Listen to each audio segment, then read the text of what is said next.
For those who are going to be watching this later, I just want to tell you that we are Jane Stories Press Foundation, and we are a literary nonprofit dedicated to supporting women writers.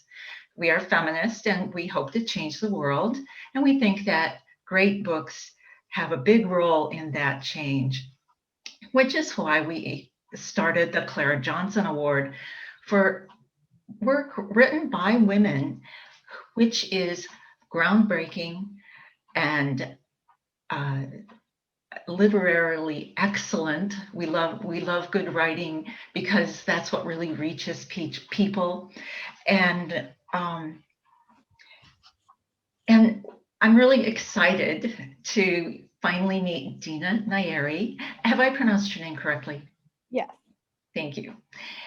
Because I loved her book, and it has been chosen as the 2020 winner of the Clara Johnson Award. So congratulations. Thank you. That's a real honor. Thank you so much. So obviously, we want to know more about your work. I'll just explain to people who haven't had a chance to hear about it and we think she may have invented a new genre. It is a combination of memoir, her personal story as a refugee and immigrant, and her reporting on other people's experiences as refugees. The two approaches together give the reader an incredible sense of understanding. And for me, it forces me to look at the issue in new ways, as great books do. It also provides us some hope. She has reported on some things that really work, that can guide us in our future with coping with the issue. So tell us how you came to that hybrid method of approaching this subject. Yeah, well, thank you. First of all, thank you all for being here. It's so lovely and kind, and thank you for recognizing my book and my work. It means a lot, and it's so important to me, I guess, for people who don't usually necessarily read, literature about migration or to come to this book. So I hope that this will help do that. To bring some readers to this issue, to start to care about this issue.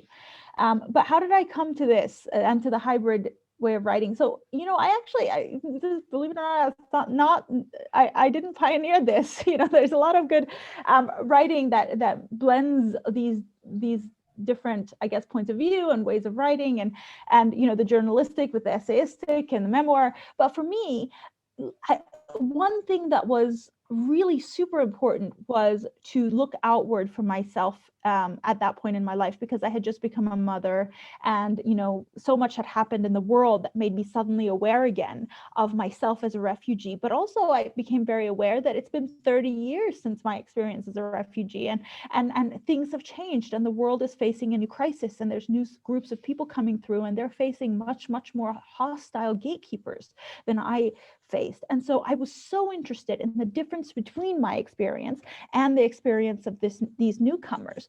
And at the same time, I wanted to really explore some of what we share, the waiting, the frustration, the need, all of those things did stay the same. So, and like I said, becoming a mother also makes you a little bit more outward looking to what the world is suffering, and what the world is going through, what the future will look like. So for me, it was really important, the other people's stories part of it, you see. And of course, I couldn't help to relate it to my own story, because I had lived that story already, and so it felt kind of a natural thing to do. It wasn't this very deliberate decision. It just was the only way really I could write this.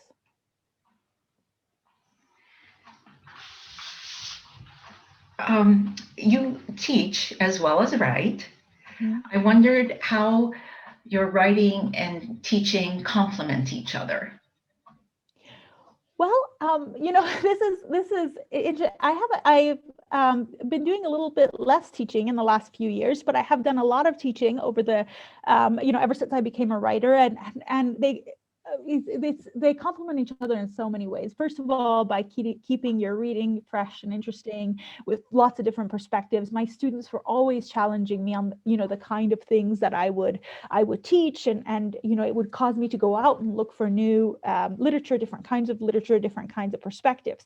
And at the same time, your students are so much wiser than you think they are. You're teaching sometimes 20-year-olds, and then they come out with something astonishing that can be the very basis of a short story, and you think, oh my God, why have I stopped looking at the world that way? Have I really grown so old that I no longer am in touch with that perspective? And so that was really is something that fed my creative energy, to be in touch with younger people, with students, and to hear what they had to say about, how they had to react with the literature of the past and the literature of their time. Last few years, on the other hand, have been kind of a lot of moving around for me. So, I moved to Paris from London in order to take up a fellowship that didn't include teaching. It was just, for research. And so, and then I got stuck here because of COVID. So it's been a couple of years. It's been, I think, 2.5, 3 years since I taught. But I miss it very much because it really does feed the creativity to, or even 10 years old, Carol says. Yes, the 10-year-olds too can be extremely wise. My 4-year-old is extremely wise sometimes. Thank you for reminding us. And can you tell us about the research that you're doing with your fellowship? Oh, sure. Well, I'm writing my next book, which is also a nonfiction book, and it's also a nonfiction book focused on, all of the injustices and the unfairness and the obstacles that vulnerable people face. But it's not just about refugees. The book is called Who Gets Believed, and it's also being published by Catapult. And it's literally about who gets believed in this world and who doesn't, and why. There is very much a code that we use to decide who we believe. And I want to explore the history of that and the psychology of that, the literature. I want to explore it from many angles, and that's what I'm doing now. Oh, that sounds great. I really look forward to hearing or to seeing it and reading it. But I'm glad you mentioned Catapult, because I was wondering how you got together with them in the first place. Well, Catapult, so they're a small but extremely smart and, deep thinking, deep feeling publisher. I really believe in all of their books. And I've been with a big publisher before, and and it was fine. But one thing that I learned is that you're really with a particular small team of people, and to choose that wisely. And the publisher now at Catapult is the editor-in-chief, I believe, is Jonathan Lee. And he was, way before he was at Catapult, he was someone who was interested in my work as an editor in other places. So I would submit things to him and correspond with him. So when he heard that The Ungrateful Refugee was sold in the UK, he was one of the first people to be interested because he knew of my work and we had been in touch. So it's, I think, a long editorial relationship with Jonathan, and I respect his opinions so much. And I like the works that he recommends and what he reads and what he puts out into the world. So I'm really, really honored to be, on one of his lists, because Is there anything else you'd like to tell our members and our network about the author's struggles, the author's joys, and what we as readers can do to support you? Oh, well, that's what a kind question. Well, I think one thing I like about some of what you've said, and I think is really important, is for writers who write about these kinds of issues that are very kind of hot button issues, I suppose, to be read as literary people and as artists, and to try for people to appreciate the stories in its storytelling and the words in its prose styling and all of that stuff, and not just view it as some kind of just a purely, I guess, pure activism. You know, it's also an art, and it's also, so I really do hope that people enjoy it for that, for its storytelling, for the artistic aspects, etc., and that they pick it up for that reason too, and not just for the activism. And I think in that sense, I hope that more people who were interested in the storytelling aspect become interested in the plight of refugees, you know, and vice versa, because I talk a lot in the book about both writing and the refugee experience. So that's my hope. I also want to say, just while we're on the activism part of it, that you know, I think a lot of times people ask me about the title, The Ungrateful Refugee, and, you know, if this is an angry book.